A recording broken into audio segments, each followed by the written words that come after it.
BRS party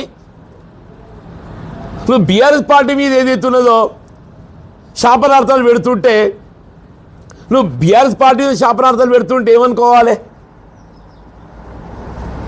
నువ్వు BRS party శాపనార్థాలు పెట్టకు తల్లి. రాష్ట్రంలో అధికారంలో ఉన్నది రేవంత్ రెడ్డి గారు. ఈ రాష్ట్రానికి ఏదైతుందో ఆయన నిజంగా మంచి చేస్తే సంతోషపడదుమే. నిజంగా మంచి చేస్తామని చెప్పి మంచి చేస్తూ ఒక రెండు చెప్తారు. మహాలక్ష్మి పాప ఆర్టీసీ కార్మికులతో శంకర్ గౌడ్ బలైపోయిండే. ఆ నిధులు సక్రమంగా ఇచ్చి ఉండున్నట్టయితే ఆర్టీసీ కార్మికులు ఉద్యమించేది కాదు, శంకర్ గౌడ్ బలయ్యేది కాదు. ఉచిత విద్యుత్ ఆర్టీసీ రోడ్ ఎక్కిండ్రు. ఇక నేను ఉన్నదేందే, ఇక నేను ఉన్నదేంది అంటున్నా. ఫీజు రియంబర్స్మెంట్ 10,000 కోట్లు కోర్టు మొట్టిగా లేచింది ఫీజు రియంబర్స్మెంట్ సంబంధించి. ఇవాళ బలహీన వర్గాల 40% రిజర్వేషన్ అట్టేపోయింది. అది ఏంది? నేను నామినేషన్కి వచ్చింది.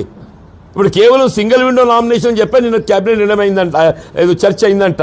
మరి స్థానిక సంస్థలు కూడా నామినేట్ చేస్తా అంటాడు. ఇది కూడా తెలియదు కథ, తెలియదు ఎవరికనే.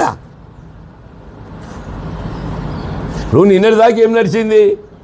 సింగిల్ విండో నామినేషన్ అని చెప్పి చర్చ అయిందా?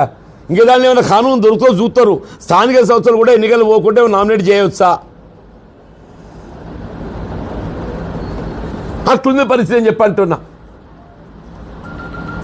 దాన్ని అడ్డుకునే ప్రయత్నం చేద్దామమ్మా అంటున్నా నేను. కేసీఆర్ గారి ఉద్యమ స్ఫూర్తితోనే ఇవాళ మీరు నాయకురాలిగా ఎదిగొచ్చిండ్రు. కేసీఆర్ గారి ఉద్యమ స్ఫూర్తితోనే ఏదైతుందో మీరు నాయకురాలిగా ఎదిగొచ్చిండ్రు. మరి ఈ స్థాయి వచ్చిందంటే అది కేవలం కేసీఆర్ గారి యొక్క ఉద్యమ స్ఫూర్తి అంటున్నాను. దాన్ని కేసీఆర్ గారు మరింత గొప్ప నాయకుడు నిలబెట్టే విధంగా ప్రయత్నం చేద్దాం. కేసీఆర్ గారు మరింత గొప్ప నాయకుడు నిలబెట్టే ప్రయత్నం చేద్దామని చెప్పంటున్నాను.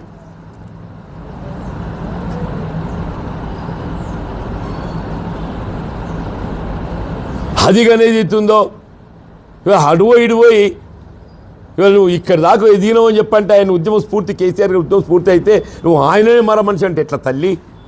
ఆయన మన మనిషి అయితే ఇక మొత్తం ఎవరు హృదయం ఉన్న మనుషులు అంటూ నేను. దయచేసి అటువంటి మాట నీ నోటి నుండి వెలువడిస్తుంది కాదు. దాన్ని ఉపసంహరించుకోండి. ఇప్పటికీ కవిత గారి నోట్ అంటే ఏదైతుందో ఆమె పార్టీ పెడుతున్న సందర్భంగా ఆమె ఇంకే సలహాలు సూచనలు చేసినా